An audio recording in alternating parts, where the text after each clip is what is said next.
മൂല്യം കൂപ്പുകുത്തിയതോടെ ഒമാൻ റിയാലിന്റെ വിനിമയ നിരക്ക് പുതിയ റെക്കോർഡിൽ. ഒരു റിയാലിന് 230.15 രൂപ എന്ന നിരക്കാണ് ഒമാനിലെ പണമിടപാട് സ്ഥാപനങ്ങൾ ഇന്ന് നൽകിയത്. രൂപയുടെ ഇടിവിന് കാരണം അമേരിക്ക H-1B വിസ ഫീസ് കുത്തിനെ കൂട്ടിയതാണെന്ന് സാമ്പത്തിക വിദഗ്ധർ ചൂണ്ടിക്കാട്ടുന്നു.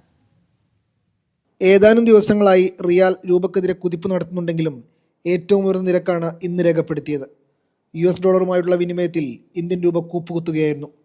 വ്യാപാരം തുടങ്ങുമ്പോൾ 88.41 ആയിരുന്ന രൂപ 88.79 വരെ പോവുകയും അവസാനം 88.75 എന്ന നിരക്കിലാണ് ക്ലോസ് ചെയ്തത്. ആദ്യമായാണ് രൂപയ്ക്ക് ഒരു ദിവസം ഇത്രയും മൂല്യശോഷണം ഉണ്ടാകുന്നത്. പ്രധാനമായും അമേരിക്ക H-1B വിസ നിരക്ക് കുത്തനെ കൂട്ടിയതാണ് രൂപയുടെ ഇടിവിന് കാരണമെന്ന് സാമ്പത്തിക വിദഗ്ധർ ചൂണ്ടിക്കാണിക്കുന്നു. ഓൾറെഡി തന്നെ ഒരു 50% തീരുവ കൂട്ടിയിട്ടുണ്ടായിരുന്നു.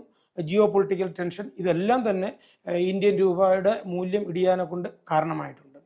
പ്രവാസികൾക്ക് ഇത് വളരെയധികം ആഹ്ലാദം പരത്തുന്ന ഒന്നാണെങ്കിലും ഇന്ത്യയെ സംബന്ധിച്ചോളം ഇന്ത്യ ധാരാളം ക്രൂഡ് ഓയിൽ, ഗോൾഡ് ഇതൊക്കെ ഇമ്പോർട്ട് ചെയ്യുന്ന കൂട്ടത്തിലാണ്. തീർച്ചയായും ഇത് ഇന്ത്യയുടെ വ്യാപാര കമ്മിയെ കൂട്ടും എന്നുള്ള കാര്യത്തിൽ യാതൊരു സംശയവുമില്ല. അതേസമയം പണമിടപാട് സ്ഥാപനങ്ങളിൽ കാര്യമായ തിരക്കൊന്നും അനുഭവപ്പെട്ടിട്ടില്ല. വിനിമയ നിരക്ക് 229 മുകളിൽ എത്തിയ സമയത്ത് തന്നെ ഭൂരിഭാഗം പേരും നാട്ടിലേക്ക് കാശ് അയച്ചിരുന്നു. വിനിമയ നിരക്ക് ഇനിയും ഉയരാൻ സാധ്യതയുണ്ടെന്നാണ് സാമ്പത്തിക വിദഗ്ധർ പറയുന്നത്. അതുകൊണ്ട് തന്നെ കൂടുതൽ ഉയർന്ന നിരക്കിനായി കാത്തിരിക്കുന്നവരുമുണ്ട്. Media 1, Muscat.